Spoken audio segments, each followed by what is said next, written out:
Hey, it's Josie with Affirmation Pod, your home for self-care and reflection.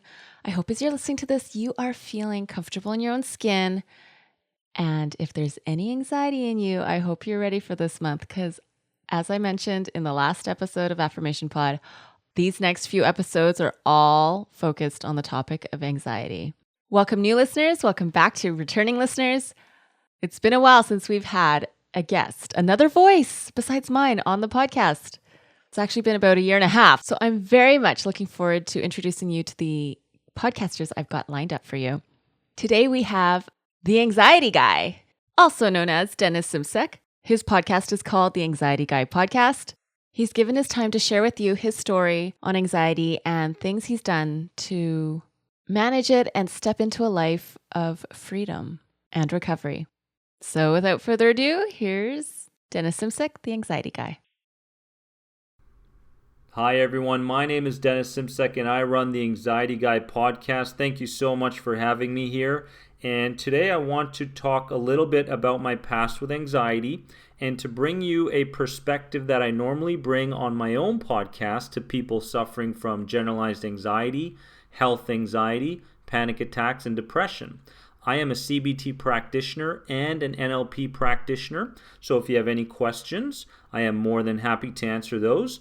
But my journey with anxiety basically started when I was very, very young. When I was young, I was a tennis player. I was a tennis prodigy. My teachers, my coaches, my parents, everybody expected so much from me. And it got to a point where I didn't even believe that I was allowed to be happy unless I achieved something. So everything was very strict. I had to go to bed at the same time every night, and not even a minute past that. There was a lot of discipline. I had to hit, 1,000 forehands and 1,000 backhands per day, and every day was very similar to the next. So there wasn't much wiggle room there as far as me hanging out with friends and being a kid. So, as I went about my life, I kind of got injured around the late teens, around 18, 19. And then there was a time there where I started to live my life the way I wanted to live. I went out, I did things, I had some parties and all this sort of stuff. And I lived my 20s pretty free. And then there came a time around 25 where I was struck with GAD. I was struck with debilitating anxiety. I got to a point where I didn't want to live anymore. I was contemplating taking my life because health anxiety, to be very, very specific, was overtaking my mind, my body, and my spirit. Every single day I woke up, I would check if my sensations, my symptoms were around. I would see if I was feeling okay. I would see if fear was lingering. I would be really, really scared of the next panic attack. And I found myself going from emergency room to emergency room, from doctor to doctor, from Google searches to other Yahoo and Bing searches. I was looking for the magic pill everywhere I went.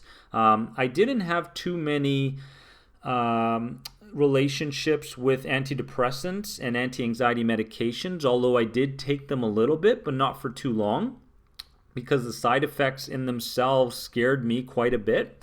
But I did have about 33 different herbs, supplements in my cabinet, in my kitchen cabinet, and those were basically, it was ridiculous. I was popping those kind of pills, 15, 18 of them daily, and it was ridiculous. And it got to a point where I had to make a decision. There was a lot of things I did, first of all, before I made that decision. I had a family, I had a newborn child, and I spent 3 weeks in what we call the psych ward with other mental health sufferers, but I truly didn't believe I belonged there. Okay, I actually thought that when I went to this psych ward and when I saw a different perspective and people were in fact going through things much, much more difficult than I was, it gave me some perspective. It gave me some space, a new perception. And basically from there, I was able to make that decision. I was able to go, you know what? I can do this. I can do this.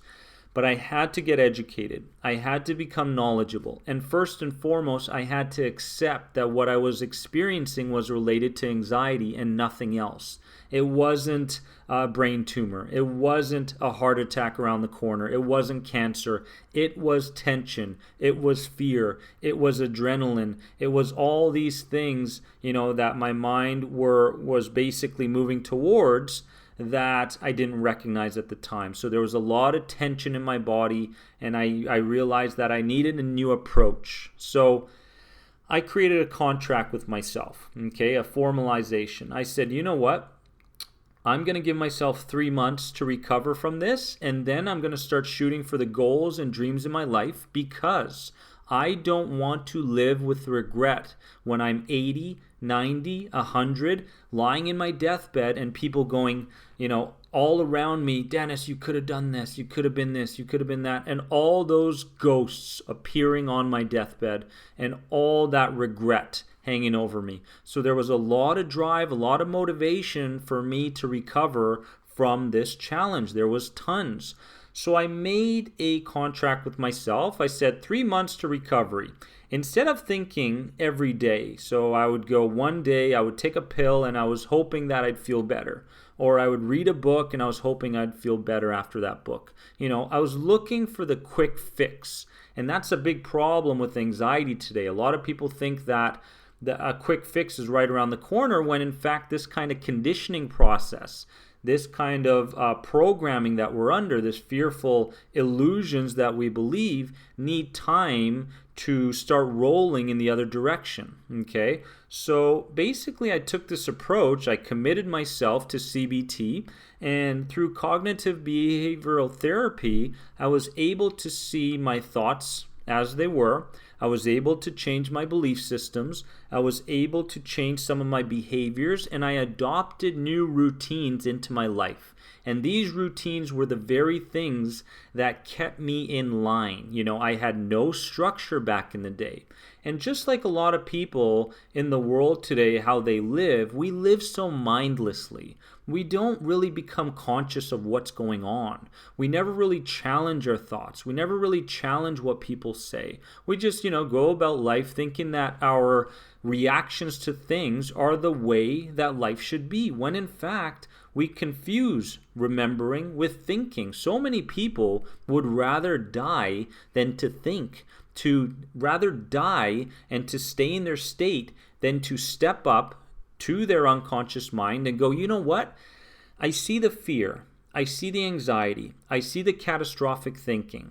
I see the mind reading I'm trying to do to other people. I see the fortune telling I'm trying to do, but I also see the positive on the other side. I see the optimistic. I see the results from the past, and the results have led me to believe that I am in fact healthy. I needed to believe that first and foremost. As soon as I realized that this was based around anxiety, then I could finally get on a road to recovery. So that's what really happened in my life. And there was a lot of things I did. I did things like I changed my environment. I moved my family to a place called Bali, hoping that change would happen. But unfortunately, if I don't change myself, if I don't have self-mastery over my mind, body, and spirit, it doesn't matter where I live. I've realized that after a while. Then I tried to add new skill sets and new abilities, but those really didn't replace the conditioning that I was under, so that didn't work. I even tried to change some of my behaviors, okay? So I tried to change some of my behaviors around people, around my loved ones and such, and that was great as well. I mean, it's a big part of recovery, but for me, it was mainly the top 3. And the top 3 were these. It was my beliefs and values. What did I believe? Where were my beliefs coming from? My beliefs were coming from my dominant father. My father was in fact a very angry, anxious, depressed type of person. He saw the world as being gray and cloudy, and people were unfriendly, and environments were very, very scary. So I adopted a lot of his beliefs. So I needed to first and foremost recognize that these were his beliefs and values. These were not my beliefs and values. A very, very different approach to life. So just by recognizing this and understanding that my core beliefs, which were in fact manifesting as feelings, I could in fact take some of those feelings that I was having throughout the day and see them as warning signals. Warning signals that in fact there was something I needed to look at. There was something I needed to change. And instead of just going, oh, I have a bad feeling, now on my road to recovery, I was starting to go, oh, there's a feeling there. It's asking for my attention. It's asking for direction. So that's what I did with my unconscious mind. I started to step up and I started to challenge some of those thoughts I had. And then after I challenged some of those beliefs and values, I basically got to a point where I created new beliefs and values that were more positive, more optimistic, and therefore I created acceptance. I created desensitization to my fears. The other thing that I really did, which was the second part of this all, was identity. I was basically, let's think about it like a smoker. If a smoker thinks he's a smoker and brings it with him every single day, it doesn't matter how many patches you put on this guy, it doesn't matter how many meetings he goes to, he will always believe that he is a smoker. Okay, so I had to change my identity. I was anxiety for so long, and that's why I have the hashtag on Twitter called More Than Anxiety, because we must stop creating this persona of who we are and bringing it with us no matter where we go. So I brought it with me everywhere. I was anxiety. I talked about anxiety. I moped around like anxiety. I was monotone like anxiety. I was anxiety. That's what I was. So I had to understand that it was something that I was doing. It wasn't who I was as a person.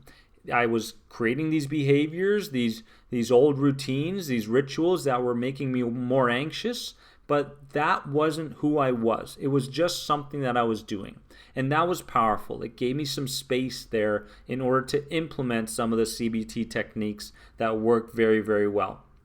And the last one that really worked for me was the purposes and the missions. So I had to have a purpose. I had to have a reason for why I was recovering. I had to look at the different aspects in my life, and I had to say, you know what? I'm doing this because of XYZ, whatever it is. I was doing it for my son. I was doing it for my fiance. I was doing it so I could get out of the rat race and get out of a job and try to fulfill my dream of having a business or whatever it is. I had those purposes, those missions, and those were the fuels that were basically carrying me to where I wanted to go. But as far as me talking about my anxiety and facing anxiety, I did a number of great things. And during my recovery, I always created, I bought an elastic band. And I brought that elastic band with me everywhere I went. And what really helped me was this idea of breaking a pattern. So as soon as I felt like I was going through waves of fear, waves of anxiety, I would snap that elastic band. I would catch the thought in the first couple waves. I would challenge that thought and really look at the actual meaning behind it. How much truth did it have? Was I really going to have a heart attack? Was I really having cancer? All these catastrophic thoughts. So what I did was I snapped the elastic band, and therefore creating these new neural pathways in my brain. Then I challenged it. Then I replaced it. I replaced it with new empowering beliefs.